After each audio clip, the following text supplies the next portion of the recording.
Hinto, bago ka lumayo sa screen na ito, pakinggan mo muna ito ng mabuti dahil ito ang pinakaimportanting balita para sa lahat ng SSS at GSIS pensioners ngayong Marso at Abril 2026. May 5 bagong batas na opisyal na nag-take effect na direktang makakaapekto sa iyong monthly pension, sa paraan ng pagbabayad at sa iyong mga karapatan bilang pensioner. Libo-libong seniors ang hindi pa nakakaalam at patuloy na nawawalan ng pera dahil hindi nila alam ang mga bagong panuntunan. Kung hindi mo malalaman ang 5 batas na ito ngayon, maaari kang mawalan ng libo-libong piso sa susunod na ilang buwan. At bago pa natin simulan, kung gusto mong lading updated sa pinakabagong balita tungkol sa SSS, GSIS at lahat ng benepisyo ng gobyerno para sa seniors, ay click na ang subscribe button at i-on ang notification bell para hindi ka mahuli sa kahit anong importanteng update. Ito ay libre at ito ay para sa iyong kapakanan. Ngayon, simulan na natin. Ang susunod na ilang minuto ay maaring magligtas ng libo-libong piso mo. Ang mga buwan ng Marso at Abril ng Duram 26 ay nadadala ng NAP kamag-anak na senior citizens na umaasa sa kanilang monthly pension para sa kanilang pang-araw-araw na pangangailangan. Kailangan mong itok na bigyang pansin ang bawat detalye ng 5 bagong batas na inilabas ng gobyerno na naglalayong i-improve ang sistema ng pensyon. Palawakin ang coverage ng mga benepisyo at yakin na ang bawat pensioner ay nakakakuha ng tamang halaga sa tamang oras ng walang anumang hindi kinakailangang abala o pagkaantala. Ang mga pagbabagong ito ay resulta ng matagal na panawagan ng iba't ibang senior citizens groups, advocacy organizations at mismong mga miyembro ng Kongreso na nagsisikap na mapabuti ang kalagayan ng milyon-milyong Pilipino. Retirees na nagtrabaho ng buong buhay para sa pag-unlad ng bansa, aton ay deserve ng pinakamataas na antas ng proteksyon at suporta mula sa gobyerno na kanilang pinaglingkuran. Sa komprehensibong talakayan na ito, tatalakayin natin ng lubos at detalyado ang bawat isa sa 5 bagong batas na ito. Kung ano ang eksaktong nilalaman ng bawat batas, kung sino ang mga magiging benepisyaro at kung paano nila matatamasa ang mga bagong benepisyo. Kung ano ang mga requirements at proseso para ma-avail ang mga pagbabagong ito, at kung ano ang mga deadline at importanteng petsa na kailangan mong tandaan para hindi ka mahuli at hindi ka mapag-iwanan sa pagkakataong ito. Ang unang bagong batas na kailangan mong malaman ay tungkol sa mandatory pension increase para sa lahat ng GSIS at SSS pensioners na matagal hinihintay ng milyon-milyong retirees sa buong bansa. Ayon sa bagong batas na ito, lahat ng pensioners na nag-retire bago mag-Enero ng 2023 ay makakakuha ng automatic na pagtaas ng kanilang monthly pension ng hindi bababa sa 10% na may karadagang 5% para sa mga pensioners na higit sa unti taong gulang S at SSS based sa kanilang existing records. At ang unang adjusted pension ay dapat na matatanggap ng mga qualified pensioners simula sa Abril na cycle ng pagbabayad ng 2006. Kung ikaw ay pensioner na, naniniwala na kailangan kang makatanggap ng increase na ito pero hindi mo pa nakikita sa iyong account, ang rekomendasyon ay huwag kang mag-atubiling makipag-ugnayan sa pinakamalapit na SSSS o GSIS branch para ma-verify ang iyong status at ma-ensure na tama ang processing ng iyong records. Ang estimated average na halaga ng increase ay umaabot sa 300 hanggang 500 bawat buwan para sa karamihan ng pensioners. Ngunit para sa mga may mas mataas na base pension dahil sa mataga na years of service at mataas na contribution history, ang increase ay maaaring umabot sa 1,000 hanggang 2,000 bawat buwan na malaking tulong, lalo na sa mga nagbabayad ng gamot at iba pang medical expenses buwan-buwan.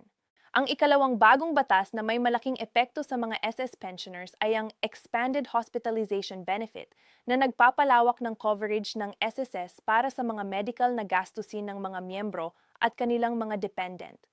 Sa ilalim ng dating sistema, ang hospitalization benefit ng SSS ay may limitadong coverage at maraming gastusin ang kailangan pangayaran ng pensioner mula sa kanilang sariling bulsa. Ngunit sa ilalim ng bagong batas na ito, Ang maximum hospitalization benefits ay nadobling palaki na mula sa dating hanggang PH thousands per confinement para sa mga qualified SSS pensioners. At ang bilang ng confinements na covered per year, nadagdagan din mula sa 3 hanggang 5 beses pa.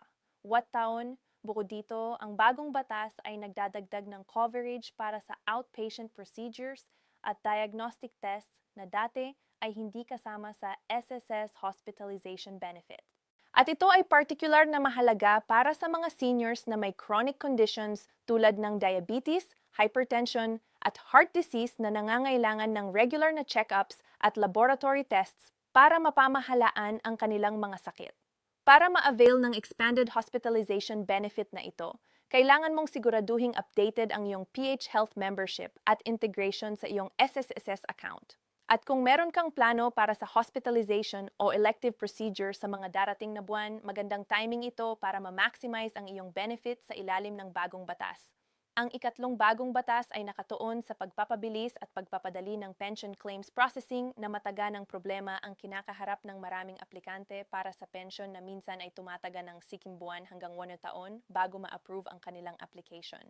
Ayon sa bagong batas, ang GSIS at SSS ay obligadong ma-process at ma-approve ang lahat ng complete at valid pension applications sa loob ng 32 araw mula sa petsa ng submission.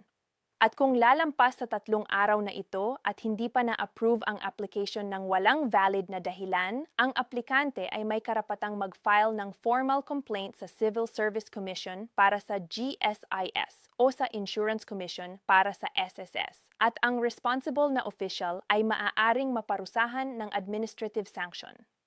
Ang bagong batas ay nagtataganda rin na ang pensyon ay dapat na i-release ng retroactively mula sa petsa ng eligibility ng aplikante kahit na matagal ang processing. Ibig sabihin, kung ang iyong application ay nag-process ng anong araw kaysa sa 30 araw na deadline, ang SSS o GSIS ay obligadong bayaran ka ng equivalent ng 30 araw na pensyon bilang karagdagang payment para makompensate ang delay. Para samantalahin ang proteksyon ng bagong batas na ito, siguraduhin laging kumpleto at tama ang lahat ng documents na iyong isusumiti para sa pension application at palaging humingi ng official acknowledgement receipt na may date stamp mula sa SSS o GSIS para dokumentado ang petsa ng iyong submission. Ang ika-4 na bagong batas ay may pinakamalaking epekto sa mga GSIS pensioners na nagtatrabaho bilang government employees. At ito ay tungkol sa Enhanced Retirement Package para sa mga miyembro ng GSIS na mag-retire sa pagitan ng Marso at Disyembre ng DO 426. Ayon sa bagong batas, ang mga government employees na magre-retire sa loob ng panahon na ito ay makakakuha ng espesyal na retirement incentive na katumbas ng 1 buwan ng kanilang basic salary para sa bawat taon ng serbisyo na higit sa 13 na taon. At ang maximum na additional incentive ay limitado sa 20 buwang sweldo o ang katumbas ng karagdagang halos 2 taon na sweldo para sa mga may pinakamataas na years of service. Halimbawa, kung ikaw ay government employee na may 35 taon ng serbisyo at ang iyong monthly basic salary ay 30,000, ang iyong karagdagang retirement incentive sa ilalim ng bagong batas ay magiging katumbas ng 5 buwang sweldo o 100 at PH 150,000 na ibabayad ng 1 beses sa retirement mo bilang karagdagan sa regular na GSIS retirement benefits na palagi mong matatanggap. Ang espesyal na incentive na ito ay parte ng programa ng gobyerno na i-encourage ang voluntary retirement ng mga senior government employees para makapag-open ng mga posisyon para sa mas batang henerasyon at para mapababa ang average age ng workforce sa mga government agencies. Kung ikaw o ang sino man sa iyong pamilya ay government employee na nag-iisip ng retirement, ito ang perpektong panahon para pag-isipan ng seryoso ang posibilidad ng retirement na iyong taon para mapakinabangan ng espesyal na incentive bago matapos ang window period sa katapusan ng Disyembre. Ang ika-5 at huling bagong batas na tatalakayin natin ay tungkol sa strengthened pension portability. Provisions na naglalayong tulungan ang mga manggagawa na lumipat ng trabaho sa pagitan ng private sector at government sector nang hindi nawawala ang kanilang accumulated pension benefits. Sa ilalim ng dating sistema, kapag ang isang manggagawa ay lumipat mula sa private company kung saan sila ay miyembro ng SS papunta sa isang government agency kung saan sila ay magiging miyembro ng GSIS o vice versa, may significant na complications at potential loss ng benefits dahil sa hindi sapat na coordination sa pagitan ng dalawang sistema. Ang bagong batas ay nagtatagda ng mas malinaw at mas maayos na mekanismo para sa transfer ng contribution credits sa pagitan ng SSS at GSIS. Tinitiyak na ang lahat ng tao ng contribution sa isang sistema ay nare-recognize at nakakredit sa isa pa, at na ang final pension na matatanggap ng miyembro ay accurately nagre-reflect ng kanilang total combined contribution history sa parehong sistema. Para sa mga taong nagtrabaho sa parehong private at government sectors sa iba't ibang bahagi ng kanilang career, ang bagong batas na ito ay potentially na malaking dagdag sa kanilang eventual na pension amount dahil hindi na mawawala ang mga taon ng contribution na ginawa sa isang sistema bago lumipad sa isa. Para mapakinabangan ang portability provisions na ito, kailangan mong makipag-ugnayan sa iyong SSS o GSIS office at ihiling ang reconciliation ng iyong contribution records mula sa parehong sistema at siguraduhin meron kang kopya ng lahat ng dokumentasyon ng iyong employment history at contribution records para sa private at government positions na iyong natrabahuhan. Ngayong natalakay na natin ang lahat ng 5 bagong batas, mahalaga rin pag-usapan ang praktikal na mga hakbang na kailangan mong gawin ngayon mismo para matiyak na matatamasan mo ang lahat ng benepisyo na dala ng mga pagbabagong ito.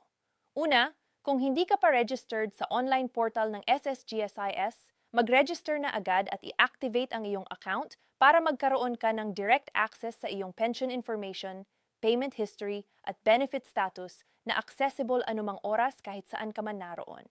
Pangalawa, i-update ang iyong personal information sa SSS o GSIS records, lalo na ang iyong contact details, bank account information at registered mobile number para aking matatanggap mo ang lahat ng notifications at updates tungkol sa iyong pension at mga bagong benepisyo.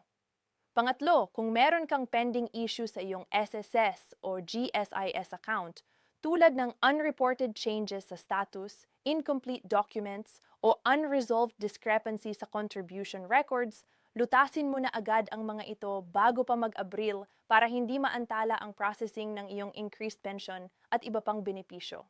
At huwag kalimutang ibahagi ang impormasyong ito sa lahat ng senior sa iyong pamilya at komunidad. At kung hindi mo pa na-subscribe sa channel na ito, gawin mo na ngayon at iyon ang notification para laging updated ka sa pinakamagandang balita at pinakaimportanteng impormasyon tungkol sa SSS, GSIS at lahat ng benepisyo ng gobyerno para sa mga seniors na deserve ang pinakamataas na level ng suporta at proteksyon sa kanilang golden years.